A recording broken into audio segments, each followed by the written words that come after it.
Hi అండి. అందరికీ నమస్తే. వెల్కమ్ టు మన ఛానల్. ఈరోజైతే చికెన్ ఫ్రై చేశాననమాట. అలాగే ఇందులోకి కొంచెం మిరియాల చారు కూడా పెట్టాను. చికెన్ ఫ్రై ఇలా చేసుకున్నామంటే టేస్ట్ బావుంటది. అలాగే మనకి కర్రీలాగే ఉంటదనమాట. కూరలాగా తినలేకపోతే ఇలా ఫ్రైలా చేసుకున్నామంటే రైస్‌లోకి చారు లేకపోయినా కూడా ఫ్రై కలుపుకొని తినేసుకోవచ్చండి. అంత బావుంటది మనకి. అలాగే ముందుగా నేనైతే చికెన్ తీసుకున్నానండి. చికెన్ మన ఇష్టం ఎంతైనా తీసుకోవచ్చు. నేను అర కేజీ కన్నా కొంచెం ఎక్స్‌ట్రా తెచ్చాను. దాన్నే మీకు చూపిస్తున్నాననమాట.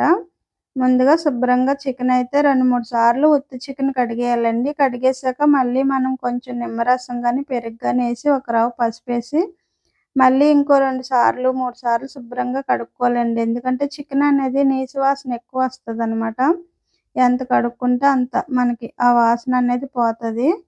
అలాగే కడిగేసుకొని శుభ్రంగా నీళ్ళు పిండేసి పక్కన పెట్టుకోవాలి. తర్వాత మనం పొయ్యి అంటించి పొయ్యి మీద మూకుడు పెట్టుకొని సరిపాటుగా ఆయిల్ పోసుకొని ఇలా చికెన్ అంతా ఏసేసుకోవాలండి. ఏసేసుకొని మొత్తం ఇలా ఒకసారి కలపాలనమాట. ఒక 2, 3 నిమిషాలు కలిపేసుకొని మొత్తం చికెన్ అంతా కలిసేలాగా పైకి కిందకి మూత పెట్టేసుకోవాలి. మంట సిమ్ టు మీడియం ఫ్లేమ్‌లో పెట్టుకొని చికెను మధ్యలో కలుపుకుంటూ ఉండాలనమాట అండి. ఒక 10 నిమిషాలు, ఒక 5 నిమిషాలకు ఒకసారి మధ్యలో కలుపుకుంటూ ఉంటే మనకు ఆ వాటర్ అనేది మొత్తం ఎగురుతా ఉంటదనమాట అండి. ఈలోపు ఈ చికెన్ ఫ్రైలోకి కావాల్సినన్ని మనం రెడీ చేసుకోవచ్చు. ముందుగా మనం ఏమి వేయనవసరం లేదు కదా! ఇప్పుడు అన్నీ రెడీ చేసుకుందామండి. ముందుగా నేనైతే ఇంగోండి 3 ఉల్లిపాయలు తీసుకున్నాను మీడియం సైజు. 2 అయినా సరిపోతాయండి. 3 తీసుకోవాలని ఏమీ లేదు. అలాగే ఈ ఉల్లిపాయలు మొత్తం మనం తొక్కలు తీసేసుకొని మరీ చిన్నగా కాకుండా ఇలా మనం మిక్సీ ఆడుకోవడానికే కదండీ! కొంచెం చిన్నగా కోసుకోవాలనమాట. అంటే మరీ ఉల్లిపాయ కూరలో కోసుకునేటట్టు కాకుండా మిక్సీలో మనకు నలిగేలాగా అనమాట. అలాగే 2 పచ్చిమిరకాయలేమో మనం ఉల్లిపాయలో ఏసి ఆడుకోవాలి. ఒక 2, 3 పచ్చిమిరకాయలు చీలికలు చీల్చుకున్నానండి నేను. ఈ చీలికలు కావాలంటే ఏసుకోవచ్చు, లేతే లేదు అది మీ ఇష్టం. చీలికలు విడిగా మనం వేసుకోవడమే అనమాట. ఉల్లిపాయలు కోసి పక్కన పెట్టేసుకున్నాక సరిపడగా కొత్తిమీర కూడా తురిమేసుకున్నాను. ఇందులో మనం కొత్తిమీర కూడా ఏసి ఆడుకోవచ్చనమాట. కొత్తిమీర ఉంటే ఏసుకోవచ్చు, లేతే లేదండి. అది మన ఇష్టమే. కొత్తిమీర ఎయ్యాలి కంపల్సరీ అనేమీ లేదు. నేను కట్ట తెచ్చాను కదా! కొంచెం కొత్తిమీర అయితే ఏసాను. మెయిన్‌గా మనకు ఉల్లిపాయ గుజ్జు ఆడుకుని ఏసుకుంటే సరిపోతుందనమాట. ఇంక తెచ్చాను కదా అనేసి కూరలోకి సరిపడగా కోసేసుకున్నాక మిగిలినయి కూడా నేనింకా ఇవన్నీ తీసేసాననమాట అండి. తలకాయలు, కొత్తిమీర తలకాయలన్నీ కోసేసి కిందయన్నీ మనం పక్కన పెట్టేసుకుంటే 4 రోజులు పాడవకుండా ఉంటది కదా! మొత్తం అంతా ఇలా శుభ్రంగా నీట్‌గా చేసుకొని నేను ఒక కవర్‌లో పెట్టేసుకున్నాననమాట అండి. అసలు ఇవాళేంటంటే కొరమేను తెద్దారని బజార్‌కెళ్ళాను. కానీ అక్కడ మార్కెట్‌లో అయితే రేట్లు అస్సలు కుదరనివ్వలేదనమాట అండి. బాగా జనమున్నారు. ఇంకా అందుకనేసి ఇంకా వచ్చేసి మళ్ళీ అక్కడే దగ్గరలో చికెన్ తీసుకొని ఇంటికొచ్చేసాను నేను.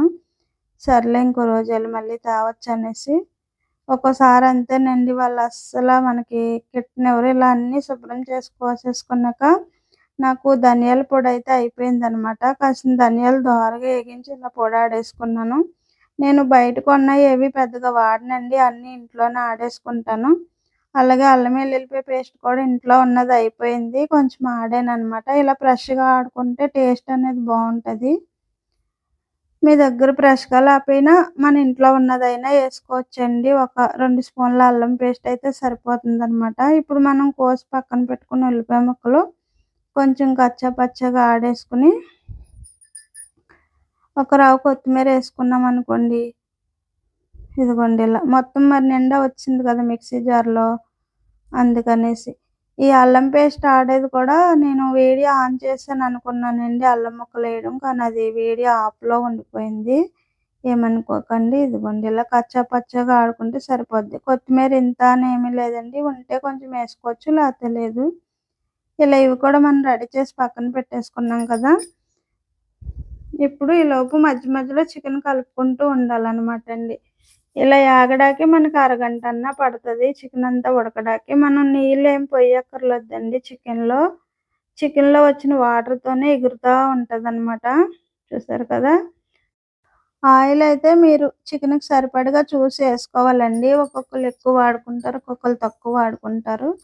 కాపోతే మనకి యాగాలి కదా! మిగిలినయి కూడా ఏస్తాం కదండీ! ఉల్లిపాయ గ్రేవీ అవన్నీ పడతాయన్నమాట. వాటిలి గురించి చూసి ఆయిల్ అనేది మనం ఏసుకోవాలన్నమాట. చూసారు కదా! ఇదిగోండి. మనకి ఇలా కొంచెం ఇలా కలర్ మారుతుందన్నప్పుడు మనం కొంచెం అల్లం వెల్లుల్లిపాయ పేస్ట్ ఒక 2 స్పూన్‌లు వచ్చేలా చూసుకొని ఏసేసుకోండి. ఇలా ఒకసారి మధ్యలో ఒక 2, 3 నిమిషాలు ఏగనిచ్చారనుకోండి, ఆ నూనెకి ఏగి పచ్చివాసన ఎక్కువ ఉండదనమాట. అలా ఏగాక మొత్తం ఇలా ఒకసారి మిక్స్ చేసుకున్నామంటే మనకు ఆ అల్లం పేస్ట్ అనేది ఏగిపోతుంది. ఒక 5 నిమిషాలు ఏగనివ్వాలండి అల్లం ఏసాక. అల్లం ఏగిపోయాక ఇప్పుడు మనం మిక్సీ ఆడుకున్న కొత్తిమీర, ఉల్లిపాయ పేస్ట్ ఉంది కదండీ! ఇది కూడా ఏసేసుకొని మరీ గుజ్జులా ఆడకూడదండి. కొంచెం పలుగ్గానే ఆడుకుంటే బావుంటదనమాట. కొంచెం వాటర్ పిండేసేయాలండి. వాటర్‌తో అయితే ఏయకూడదు ఈ ఉల్లిపాయ పేస్ట్ అనేది. ఇలా ఏసాక మొత్తం మిక్స్ చేసేసుకొని కొంచెం సరిపడగా ఉప్పయితే ఏసుకోవాలి. ఉప్పు మీరు కొంచెం ఎక్కువ తినేలా ఉంటే కొంచెం ఏసుకోవచ్చు. కొంచెం తక్కువే ఏసానండి నేనైతే. అలాగే ఉప్పేసాక మనం ఇలా మొత్తం కలిపేసుకొని ఒక్క 5 నిమిషాలు మూత పెట్టుకున్నామంటే మనకి ఈ ఉల్లిపాయ పేస్ట్ అనేది కూడా మగ్గిపోతుందనమాటండి. మూత తీసి మళ్ళీ ఒకసారి మనం ఇలా కలుపుకోవాలండి. కొంచెం ఈ ఉల్లిపాయ పేస్ట్ మగ్గేదాకా కూడా కలుపుకుంటూ ఉండాలి.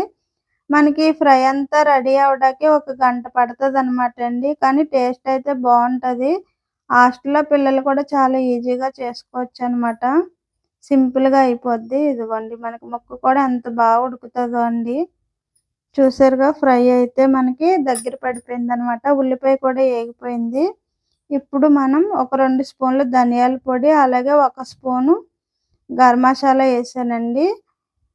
నేను ఇంట్లో ఆడుకున్నయే ఏసాను. మీరు కొన్నయైనా కూడా ఏసుకోవచ్చు. అలాగే ఒక 2 స్పూన్లు కారం. ఇప్పుడు మనం కోసి పక్కన పెట్టుకున్న పచ్చిమిరపకాయ చీలికలు కూడా ఏసేసుకొని ఇలా ఒక 5 నిమిషాలయితే మగ్గనివ్వాలనమాటండి. ఇవన్నీ పచ్చి వాసన పోయేలాగా ఏపుకోవాలి. అప్పుడే మనకి బావుంటది. లేదంటే కారం అనేది పచ్చి వాసనలా వస్తదనమాట. ఎప్పుడు కూడా కారమేసాక ఇలా ఒక 5 నిమిషాలు సిమ్‌లోనే పెట్టుకోవాలండి. మంట అనేది మాత్రం హైలో అస్సలు పెట్టకూడదు. చూసారు కదా! ఇలా ఎడతా మనకి అన్నంలో కలుపుకుంటా కూడా ఉంటదనమాట. మరి పీసుల్లాగే కాకుండా. చాలా వచ్చిందండి చికెన్ ఫ్రై. మీరు కూడా ట్రై చేయండి. చూసారుగా ఇదిగోండి. చికెన్ ఫ్రై అయితే రెడీ అయిపోయిందండి. మనకి కొంచెం కొత్తిమీర చల్లేసుకొని పొయ్యి కట్టేసుకోవడమే అండి. చూసారు కదా! ఇలా కొంచెం గాలెల్లా మూతెట్టుకుంటే చెమట పట్టదనమాట. లేదంటే లోపల లోపల మనకి చెమ్మొచ్చేసినట్టుంటది. కొంచెం వేడి తగ్గాక మనం మొత్తం మూత పెట్టేసుకోవచ్చనమాట. అలాగే మనకి పొయ్యి కట్టేసి దింపేసాక ఒక పొయ్యి మీద చారు, ఒక పొయ్యి మీద రైస్ పెట్టేసాననమాట అండి నేను. మిరియాల చారు పెట్టాను. కొంచెం తాలింపులో వాము కూడా ఏస్తానండి. బావుంటదనమాట చారనేది. కొంచెం బెల్లం కూడా ఏస్తా నేను చారులో.